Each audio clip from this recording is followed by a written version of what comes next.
व्यापार व्यवसाय सगळे ठप्प झाले आणि अशा परिस्थितीमध्ये सुद्धा बँकेमध्ये जे काही कर्ज प्रकरण केले होते किंवा कर्जदार होते त्यांनी सुद्धा त्या पद्धतीनं त्यांचे हप्ते परतफेड केलेत आणि बँकेला हातभार लावण्याचा प्रयत्न केला। एवढं होऊन व्यवसाय असेल, व्यापार असेल, शेतीतलं आर्थिक नुकसान असेल तरी देखील आपल्या बँकेने चांगल्या पद्धतीनं प्रगतीची झेप घेतलेली आहे।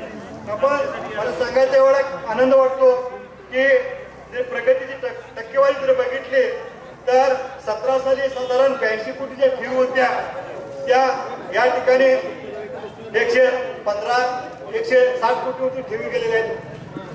त्याचबरोबर कर्ज जे होते ते 42 कोटी होते ते 115 कोटीवरती गेलेले आहेत आणि डिव्हिडंड जो आहे तो 7-8% होता, पण यांच्या कारकिर्दीमध्ये 15% डिव्हिडंड आणि नफा जो आहे तो साधारण 30-35 लाखाच्या दरम्यान नफा या ठिकाणी होत होता, पण चालू वर्षी 1 कोटीच्या वरती नफा झाला।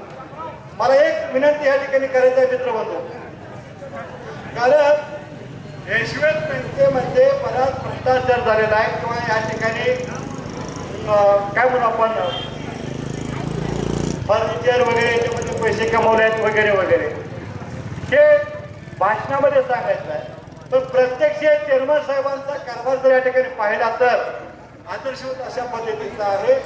डिझेलवर खर्च सांगतात ते 78 लाख अमुक म्हणजे वर्षाला काय महिन्याला 1 लाखाचं डिझेल लागते का, काही नाही, चुकीची कल्पना आहे। आणि म्हणून विश्वासानं जवळजवळ 160 कोटीच्या ठेवी या ठिकाणी आपल्या बँकेमध्ये जमा झाले आहेत।